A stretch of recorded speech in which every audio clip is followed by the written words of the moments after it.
அனைத்து ஊடகங்களுக்கும் பத்திரிகை நிருபர்களுக்கும் வணக்கம். நேற்றைய தினம் மதுரை மாவட்டம் மேலூர் சட்டமன்ற தொகுதிக்கு உட்பட்ட நாக்கிற்பட்டி மற்றும் சுற்று வட்டாரத்தில் உள்ள கிராமங்களில் டங்ஸ்டன் சுரங்கம் அமைப்பதற்கு மத்திய அரசு ஒப்பந்த புள்ளி அறிவிக்கப்பட்டு இறுதி செய்யப்பட்டு அதன் விளைவாக அப்பகுதி மக்கள் ஆர்ப்பாட்டம் போராட்டம் நடத்தியதன் விளைவாக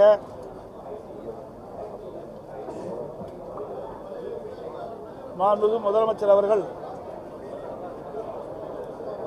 டங்ஸ்டன் சுரங்க ஏலத்தை ரத்து செய்ய வேண்டும் என்று ஒரு தனி தீர்மானத்தை சட்டமன்றத்தில் கொண்டு வந்து அப்பொழுது அனைத்து இந்திய அண்ணா திராவிட முன்னேற்ற கழகத்தின் சார்பாக எங்களுடைய கருத்துக்களை பதிவு செய்தோம். மாண்புமிகு முதலமைச்சர் அவர்கள் நேற்றைய தினம் அவருடைய எக்ஸ் வலைதளத்தில் உண்மைக்கு புறமான கருத்தை தெரிவித்திருக்கின்றார். நாடாளுமன்றத்தில் அனைத்து இந்திய அண்ணா திராவிட முன்னேற்ற கழகத்துடைய மாநில உறுப்பினர் அவர்கள் திரு தம்பித்துரை அவர்கள் டங்ஸ்டன் சுரங்கம் அமைப்பதற்கு ஆதரவாக பேசியுள்ளதாகவும்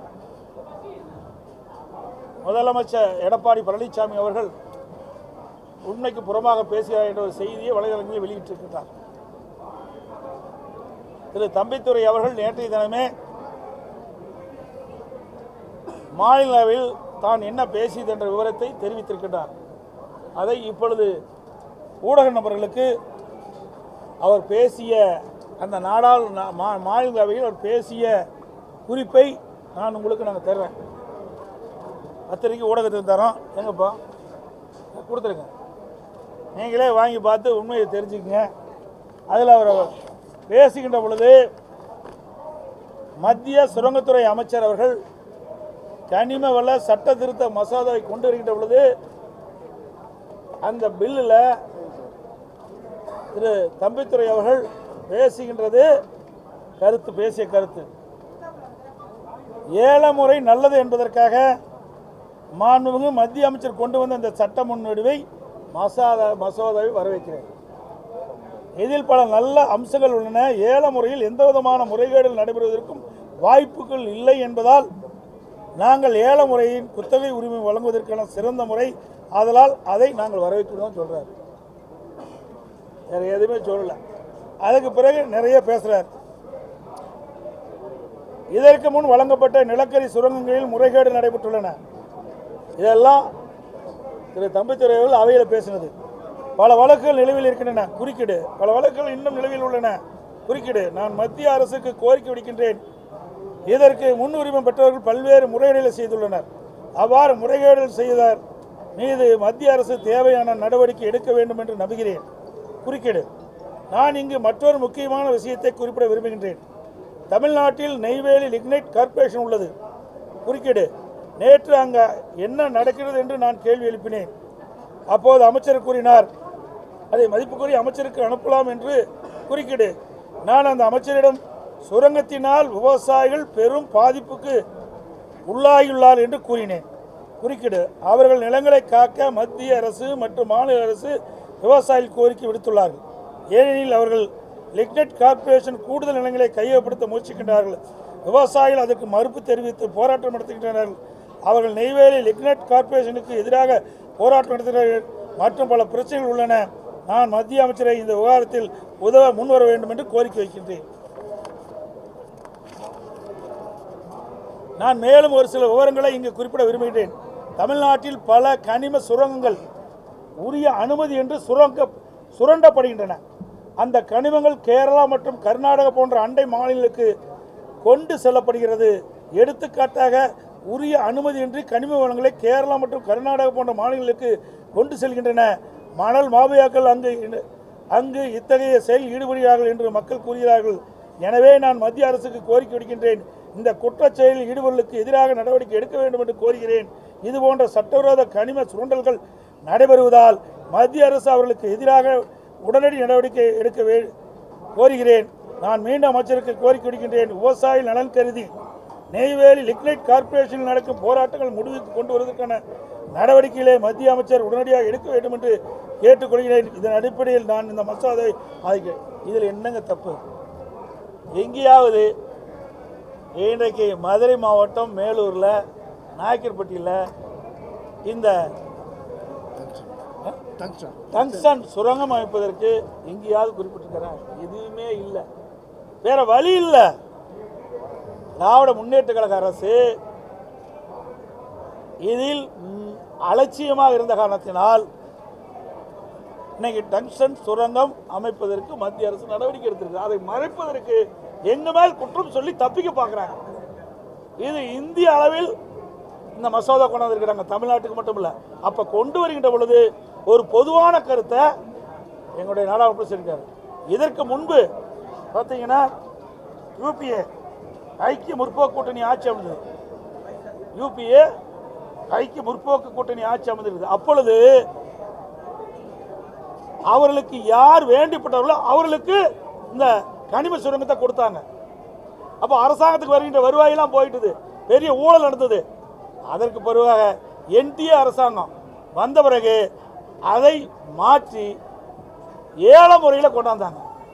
ஏல முறையில் கொண்டு வருகின்ற பொழுது யார் வேணாலும் ஏலத்தில் கலந்து கொள்ளலாம். யார் அதிகமாக ஏலத்தில் எடுக்கிறாங்களோ அவர்களுக்கு தான் அந்த உரிமை வழங்கப்படும். அப்போ அந்த வருவாய் அரசாங்கத்துக்கு வருது. இதை வரவேற்று பேசியதில் என்ன தவறு? இதுதான் அவர் பேசியிருக்கிறார். ஆனால் இன்றைய முதலமைச்சர் திரு ஸ்டாலின் அவர்கள் வேண்டுமென்றே திட்டமிட்டு எங்கள் மீது அவதூறு விளைக்கின்ற விதமாக வலைதளங்களே இப்படி தவறான செய்தி பரப்பியிருக்கிறார். அதோட நீங்க பார்த்தீங்கன்னா இன்னொன்று,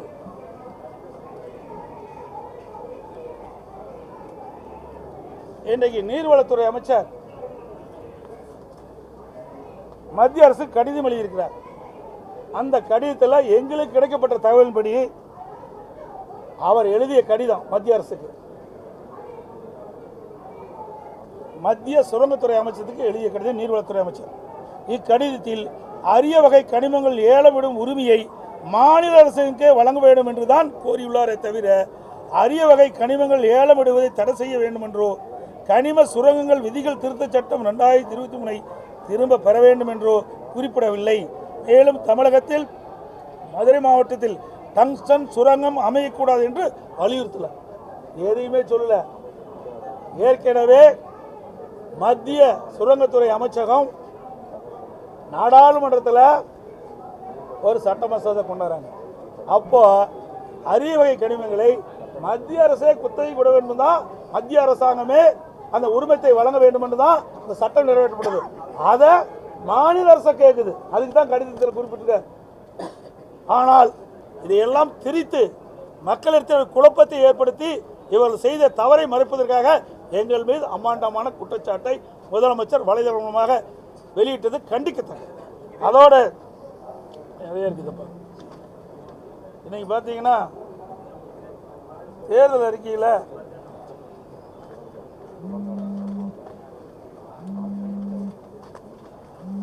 திரு ஸ்டாலின் அவர்கள் திராவிட முன்னேற்ற கழக தலைவராக இருக்கும்போது, எதிர்க்கட்சி தலைவராக இருக்கும்போது 2023 சட்டமன்ற பூர்த்தி இருக்கும்போது தேர்தல் அறிக்கையில் வெளியிட்டார். அப்போ ஒவ்வொரு ஆண்டும் சட்டமன்ற கூட்டத்தொடர் 100 நாட்கள் நடைபெறும் என்று தெரிவித்தார். எல்லா பத்திரிகைகள் ஊடகத்திலையும் அவருடைய தேர்தல் அறிக்கை வெளியில் வந்தது. அண்மையில் அவர் ஊடகத்திலேயும் பத்திரிகையிலையும் அறிக்கையின் வாயிலாக சொல்கின்ற பொழுது நாங்கள் அறிவிக்கப்பட்ட தேர்தல் அறிவிப்பில் 98% நிறைவேற்றப்பட்டதாக சொன்னார். உதாரணத்துக்கு சட்டமன்ற கூட்டத்தொடர் ஆண்டுக்கு 100 நாள் நடத்தும்னு சொன்னார். இந்த 4 வருஷத்துக்கு 400 நாள் நடத்தியிருக்காங்க. ஆனால் நடத்துறது 113 நாள் தான் நடத்தியிருக்காங்க. 113 நாட்கள் தான் சட்டமன்ற கூட்டத்தொடர் நடந்திருக்குது. இன்றைக்கு கூட 2 நாளில் கூட்டத்தை முடிச்சுட்டாங்க.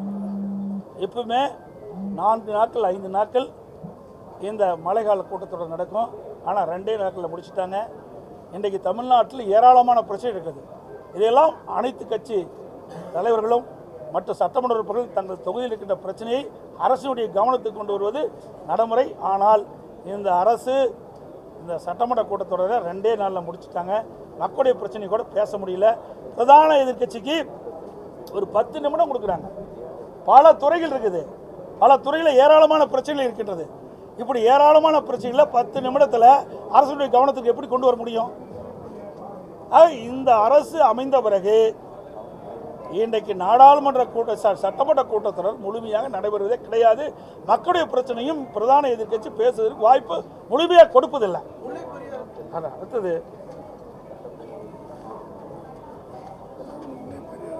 இன்னைக்கு பார்த்தீங்கன்னா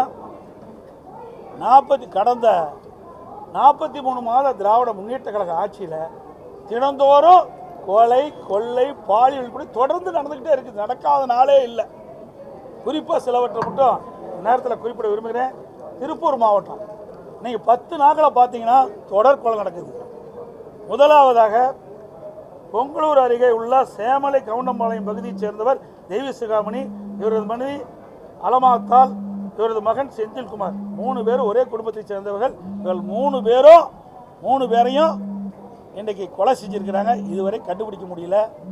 அந்த கொலை செய்யப்பட்ட அந்த ஐடி நிறுவனத்தில் வேலை பார்க்கின்ற அவருடைய மனைவி தொலைக்காட்சியில் இன்றைக்கி பேட்டி கொடுத்தாங்க.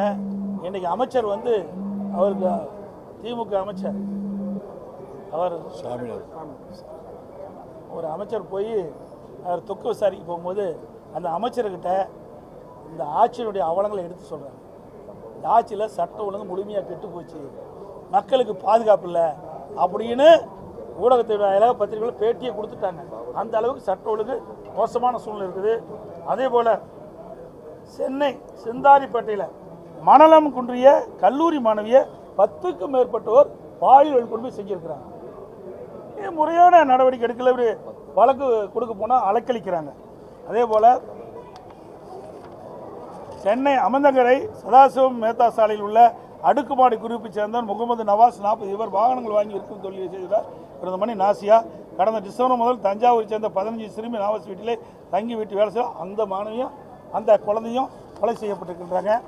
சென்னை அண்ணா நகரில் 10 வயது சிறுமிக்கு பாலியல் தொந்தரவு கொடுத்ததாக கடந்த மாதம் 30ஆம் தேதி அண்ணா நகர் அனைத்து மகளிர் காவல் நிலையத்தில் சிறுமியின் பெற்றோர் புகார் கொடுக்க சென்றாங்க.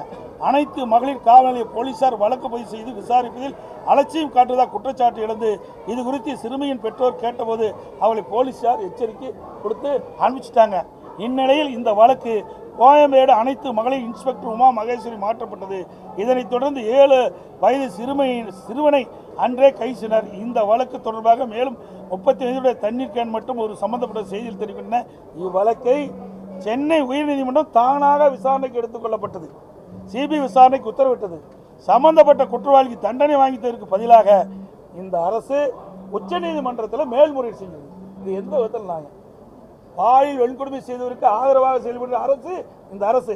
பாலியல் வன்கொடுமை தடுக்கிறதுக்கு பதிலாக பாலியல் வன்கொடுமையில் ஈடுபட்டவர்களுக்கு ஆதரவாக இருக்கின்ற அரசு இப்படி நிலைமை இருந்தால் எங்கே பாலியல் வன்கொடுமை தடுக்க முடியும்?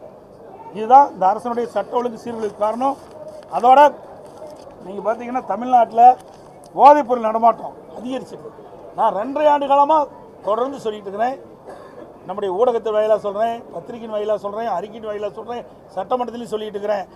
இந்த அரசாங்கம் 43 மாத காலத்தில் இந்த போதைப் பொருள் தடுப்பை முழுமையாக செய்யாத காரணத்தினால் எங்கே பார்த்தாலும் கஞ்சா மற்றும் பல்வேறு போதைப் பொருட்கள் விற்பனை அமோகமாக நடைபெற்று கொண்டிருக்கிறது. இதனால் இளைஞர்கள் மாணவர்கள் கடுமையாக பாதிக்கப்பட்டிருக்கிறாங்க. இன்றைக்கு முதலமைச்சரே சொல்கிறார், என்ன போதையின் பாதையில் செல்லாதீர்கள். யார்? முதலமைச்சர் ஊடகத்தின் வாயிலாக செய்தி வெளியிடுறார். நான் ஏற்கனவே 2.5 ஆண்டுக்கு முன்பே எச்சரிக்கை விடுத்தேன். இந்த அரசு எச்சரிக்கையோடு விழிப்போடு இருந்து எதிர்க்கட்சி சொல்லுவதை கவனத்தில் எடுத்துக்கொண்டு இந்த போதைப் பொருள் நடமாட்டத்தை கட்டுப்படுத்துவதற்குரிய நடவடிக்கை எடுத்திருந்தா முதலமைச்சர் வேண்டுகோள் விட வேண்டிய அவசியமே இல்லை. முதலமைச்சரே ஒத்துக்கிறார், தமிழகத்தில் போதைப் பொருள் விற்பனை இருக்கின்றது. முதலமைச்சருடைய வேண்டுகோளின் மூலம் இது வெளிச்சத்துக்கு வந்துட்டது. 2வது, இந்த போதைப் பொருளால் இளைஞர்களும் மாணவர்களும் பாதிக்கப்படுறாங்க. இந்த போதைக்கு அடிமையாகாதீங்க அப்படின்னு முதலமைச்சரே வேண்டுகோள் இருக்கின்ற அளவுக்கு இன்றைய ஆட்சி இன்றைக்கு மோசமாக ஒரு நிலைக்கு தள்ளப்பட்டு விட்டது என்பதை நேரத்தில் தெரிவிக்கிறேன். அது மட்டும் இல்லை, சென்னை உயர்நீதிமன்றம் இனியும் இந்த அரசு போதைப் பொருள் நடமாட்டத்தை தடுக்காவிட்டால் நீதிமன்றமே தலையிட்டு குழு அமைத்து நடவடிக்கை எடுக்கும் சொல்லிட்டாங்க. அந்த அளவுக்கு இந்த ஆட்சியில் போதைப் பொருள் நடமாட்டம் அதிகரித்திருக்கு. சட்ட ஒழுங்கு அடியோடு சீர்கெட்டு போச்சு. பெஞ்சல் புயல் இன்னைக்கு ஏற்கனவே இந்திய வானிலை நிலையம், இந்திய வானிலை ஆய்வு மையம் 5 மாவட்டத்துக்கு ரெட் அலர்ட் விட்டுட்டாங்க. ரெட் அலர்ட் விட்ட உடனே அரசாங்கம் முன்னெச்சரிக்கை நடவடிக்கை எடுக்கணும். அதுக்கு தான் ரெட் அலர்ட்டை வெளியிடுறாங்க. ஆனால் இந்த அரசு அலட்சியமாக இருந்த காரணத்தினால தென்பெண்ணை ஆற்றில் நீர் நிரம்பி இரவு அதிகாலை 2ஆம் தேதி அதிகாலை 2:45 சொல்லி 3 மணிக்கு திறந்து விட்டாங்க. தென்பெண்ணை ஆற்று வெள்ளப்பெருக்கு வந்து கள்ளக்குறிச்சி மாவட்டம், விழுப்புரம் மாவட்டம், கடலூர் மாவட்டம் கரையோரம் நூற்றுக்கணக்கான ஏக்கர் இருக்கிற அந்த குடியிருப்புகள்லாம் வெள்ளம் சூழ்ந்து கடுமையாக பாதிக்கப்பட்டுட்டாங்க. அதோட தென்பெண்ணை ஆற்றினுடைய தாழ்வான பகுதியில் இந்த வெள்ள நீர் சென்று விழுப்புரம் கடலூரில் இருக்கிற அந்த நகரப்பகுதியில் இருக்கின்ற மக்கள்லாம் குடியிருப்புகளை வெள்ளம் போந்து வெளியில் வர முடியாத ஒரு சூழ்நிலை ஏற்பட்டது. இதற்கு காரணம் இந்த அரசாங்கம் முன்னெச்சரிக்கை நடவடிக்கை எடுக்க தான் காரணம். அதோட ரெட் அலர்ட் விட்ட உடனே அதிக மழை பொழிவுன்னு ரெட் அலர்ட் விட்டாச்சு. உடனே அரசாங்கம் இன்றைக்கு வெள்ள நீர் குடியிருப்புகளை சூழ்ந்தா அந்த மக்களுக்கு தேவையான பாதுகாப்பு கொடுக்கணும்.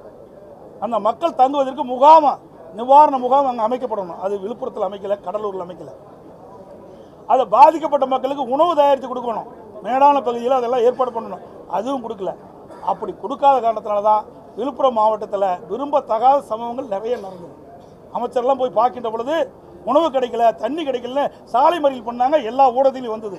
இதற்கு காரணம் இந்த ஆட்சியில் சரியாக திறமையாக செயல்படாத காரணத்தினால் புயல் வெள்ளத்தால் மக்கள் கடுமையாக பாதிக்கப்பட்டிருக்கிறாங்க. அதோட இன்றைக்கு அந்த கனமழையின் போது தென்பெண்ணை ஆற்றில் வெள்ள நீர் விவசாய விளைநிலங்களெல்லாம் புகுந்து அந்த வேளாண் பயிர்கள்லாம் கடு சேதமடைஞ்சிருக்குது. இந்த சேதமடைந்த இந்த பயிர்கள்லாம் முறையாக கணக்கிட வேணும். எந்த விவசாயியும் விடுபடக்கூடாது. கடந்த காலத்தில் திராவிட முன்னேற்ற கழக ஆட்சியில் டெல்டா மாவட்டத்தில் கடந்த ஆண்டு முழுமையாக விவசாயிகள் கணக்கிட்டு பாதிக்கப்பட்ட விவசாயிகள் கணக்கிட்டு நிவாரணம் கொடுக்கல. அது மாதிரி இல்லாமல் இந்த உரிய அதிகாரிகள் கண்காணிப்போடு எங்கெங்கெல்லாம் பாதிக்கப்பட்டிருக்கிறோம் இந்த புயல் வெள்ளத்தால் விவசாயிகள் எங்கெங்கெல்லாம் பாதிக்கப்பட்டாங்களோ அதெல்லாம் கணக்கிட்டு முழுமையான நிவாரணம் கொடுக்க வேணும். அதோட வெள்ளம் வருகின்ற பொழுது விளைநிலங்களெல்லாம் மண் சேர் வந்து அப்படியே படிஞ்சிட்டுது. அந்த சேரையெல்லாம் அகற்றுவதற்கும் நிதி இந்த அரசு கொடுக்கணும். வீடுகளில் குடியிருப்புகளில் தண்ணி பூந்துடுது. அதில் இருக்கிற பல உடைமைகள் சேதமடைஞ்சிட்டு அதற்கு தேவையான உதவிகளை இந்த அரசு செய்ய வேண்டும் என்று வலியுறுத்துறோம். அதோட பாதுகாக்கப்பட்ட வேளாண் மண்டல விவகாரத்திலும் ஒரு தவறான இன்னைக்கு இந்த விவகாரத்திலையும் முதலமைச்சரே வந்து ஒரு தவறான செய்தி போடுறாரு. நீங்க வந்து குற்றம் என்ன தவறான செய்தி சொல்லுங்க. நேற்று தம்பிதுரை அவர்கள் பேசின விஷயத்தை திருச்சி போட்டாங்கன்னு சொல்றீங்க. இந்த மாதிரி அதிமுகவுக்கு எதிராக ஒரு தவறான செய்தி பரப்புறது ஏங்க, வேற வழி இல்லை. நிர்வாக கோளாறு, திறமையற்ற முதலமைச்சர், பொம்மை முதலமைச்சர், எதுவுமே தெரியாத நாட்டை ஆண்டு கொண்டிருக்கின்றார். தவறான செய்தி கொடுத்து அரசியல் ஆதாயம் தேட முயற்சிக்கிறார். உண்மையிலேயே ஒரு நல்ல அரசாங்கம் நடத்துகின்ற முதலமைச்சராக இருந்தால் உண்மை செய்தி வெளியிட வேணும். அத்தனையும் பொய் செய்தி. நாங்கள் தான் தெளிவாக கொடுத்துட்டோமே உங்களுக்கு. என்ன பேசுகிறான்னு நாடாளுமன்றத்தில் திரு தம்பிதுரை அவர்கள் என்ன பேசுகிறான்னு அதில் இருக்குல்ல, அதுக்கு மாறாக தானே கொடுக்குறாரு. அவருடைய அலட்சியத்தால் டங்ஸ்டன் சுரங்கம் வந்து இன்னைக்கு நாயக்கர்பட்டியில் வருவதற்காக இந்த அரசாங்கம் நான் ஏற்கனவே தெளிவுபடுத்தேன். நேற்றையே நான் சொல்லியாச்சு. மீண்டும் அதுக்குள்ளே போகக்கூடாதுன்னு நினைக்கிறேன். ஏன்னா 2024 பிப்ரவரி மாதமே டங்ஸ்டன் சுரங்கம் அமைப்பதற்கு மத்திய சுரங்க அமைச்சகம் ஒப்பந்தம் வெளியிட்டிருக்கு. 2011 மாதம் ஒப்பந்தம் இறுதி செய்யப்பட்டு தனியார் கொடுத்துட்டாங்க. அப்போ 10 மாத காலமாக திராவிட முன்னேற்ற கழக அரசு ஏன் நடவடிக்கை எடுக்கும்? மதுரை மாவட்டம் மேலூரில் நாயக்கர்பட்டியில் டங்ஸ்டன் சுரங்கம் அமைப்பதற்கு ஏழை விட்டாச்சுல்ல. 10 மாதம் இருக்குல்ல இடைவெளியில். 10 மாதத்தில் மத்திய அரசுக்கு இங்கே இருக்கின்ற மக்கள் பாதிக்கப்படுகிறார் என்று கோரிக்கை வச்சுருந்தா நிறைவேற்றியிருப்பாங்க. ஆனால் மக்கள் போராட்டம் செஞ்ச காரணத்தினால தான், வேறு வழி இல்லாத முதலமைச்சர் அவர்கள் பாரத பிரதமர் கடிதம் எழுதுகிறார். அந்த கடிதத்திற்கு அன்றைய தினமே அங்கே சுரங்கத்துறை, மத்திய சுரங்கத்துறை அமைச்சகம் பதில் வெளியிட்டது, எக்ஸ் வலைதளத்தில் வெளியிட்டது. நாங்கள் ஒப்பந்தம் வெளியிட்டு 10 மாத காலமாக நீங்கள் எந்த கோரிக்கையும் வைக்கவில்லை, அப்படி எக்ஸ் வலைதளத்தில் வெளியிட்டாங்க. அப்படின்னா இந்த ஆட்சியில் ஏதோ நடக்குது. 10 மாத காலம் இடைவெளி இருக்கின்ற பொழுது யாருக்கு உதவ வேண்டும் என்பது தெரியல. அப்படி உண்மையிலேயே இந்த டங்ஸ்டன் சுரங்கம் அமைக்கக்கூடாது என்று இந்த அரசு நினைக்கப்பட்டிருந்தால் உடனடியாக ஒப்பந்தம் அறிவிக்கப்பட்ட உடனே மத்திய அரசுக்கு தகவல் கொடுத்து இதை நிறுத்தியிருக்கலாம். ஒப்பந்தம் இறுதி செய்ய வரைக்கும் காத்திருந்துட்டு மக்கள் போராட்டத்துக்கு பிறகுதான் முதலமைச்சர் வேற வழி இல்லாமல் பிரதமருக்கு கடிதம் கொடுக்குறார். இதுதான் உண்மை. அதோட நான் ஏற்கனவே பேசினேன், நீர்வளத்துறை அமைச்சர் என்ன கேட்டிருக்காரு, டங்ஸ்டன் சுரங்கம் அமைப்பதெல்லாம் சொல்லல, அந்த ஏழை விடுகின்ற உரிமையை தனக்கு வேணும்னு லெட்டர் கொடுத்துருக்காங்க.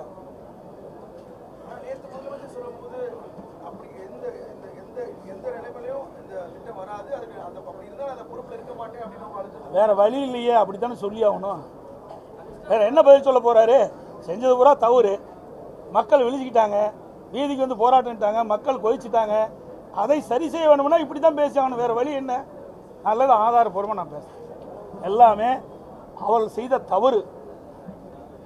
உடனுக்குடன் அதற்கு தக்க தீர்வு கண்டிருந்தால் இந்த பிரச்சனை ஏற்பட்டிருக்காது.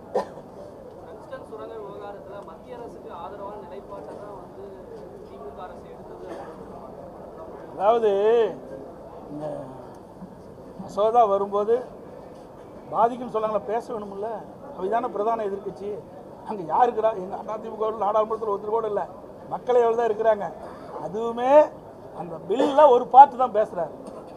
என்னென்னா, ஏற்கனவே இந்த அரசாங்கம் இருந்து பார்த்தீங்களா, அந்த அரசாங்கத்தில் இன்றைக்கி அதுக்கு முந்தி இருந்த யூபிஏ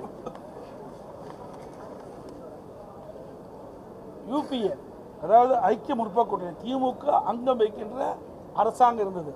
அதில் தன்னிச்சையாக தங்களுக்கு யார் வேண்டிப்பட்டவர்களோ அவர்களுக்கு அந்த உரிமத்தை கொடுத்தாங்க. அதை ரத்து செய்வதற்கு தான் 7 முறை கொண்டு வந்தார். அதை சொல்லித்தான் பேசினார். அப்புறம் நான் ஏற்கனவே படிச்சுட்டோம், கொடுத்துட்டேன். அந்த நெய்வேலியில் எப்படிலாம் பாதிக்கப்படுறாங்கன்னு விவசாயிகள்லாம், அதெல்லாம் நாங்கள் சொல்லியிருக்கோம்ல. இதை வேண்டுமென்றே திட்டமிட்டு அதிமுக மீது ஏதாவது அவதூறு செய்தி வெளியிட வேண்டும் என்று வெளியிட்டிருக்கார் ஒழிய உண்மை செய்தி அல்ல. அனைத்து உடன்களுக்கும் பத்திரிகைகளுக்கும் வணக்கம். அதே மாதிரி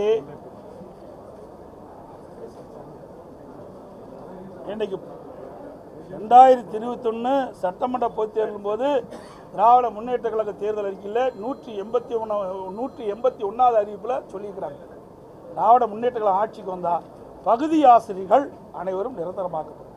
இது வரைக்கும் செய்யவே இல்லை. ஆனால் முதலமைச்சர் 98% நிறைவேற்றப்பட்டதாக ஒரு பொய்யை சொல்லிக்கிட்டே இருக்கிறார். ஆக இன்றைக்கி அந்த போராட்டத்தில் இறங்கிறவங்களாம் இன்றைக்கு கைது செய்யப்பட்டு ராஜரத்னம் ஸ்டேடியத்தில் வச்சிருக்கிறாங்க. அவரெல்லாம் விடுதலை செய்ய வேணும். ஏனென்றால் ஒரு தேர்தல் அறிக்கையை நம்பித்தான் மக்கள் வாக்களித்து நீங்கள் ஜெயிச்சிருக்கிறீங்க. எந்த தேர்தல் அறிக்கையுமே நிறைவேற்றலை. முக்கியமான தேர்தல் அறிக்கை எதுவுமே நிறைவேற்றலை. அத்தனையும் பொய். அரசு ஊழியர்களுக்கு கொடுக்கப்பட்ட வாக்குறுதி நிறைவேற்றலை, பகுதி ஆசிரியர்களுக்கு கொடுக்கப்பட்ட வாக்குறுதி நிறைவேற்றலை. இன்னும் பல வாக்குறுதி, கிட்டத்தட்ட 525 அறிவிப்புகள் வெளியிட்டிருக்கிறாங்க. அதில் ஒரு 10% அறிவிப்புகள் தான் நிறைவேற்றியிருக்காங்க. முக்கியமான அறிவிப்புகள் எதுவுமே திராவிட முன்னேற்ற அரசு நிறைவேற்றப்படவில்லை. இதெல்லாம் 2026 வருகின்ற சட்டமன்ற தேர்தலில் எதிரொலிக்கும். இவர்களெல்லாம் தக்க பதிலடி அந்த தேர்தலில் மக்கள் வழங்குவாங்க.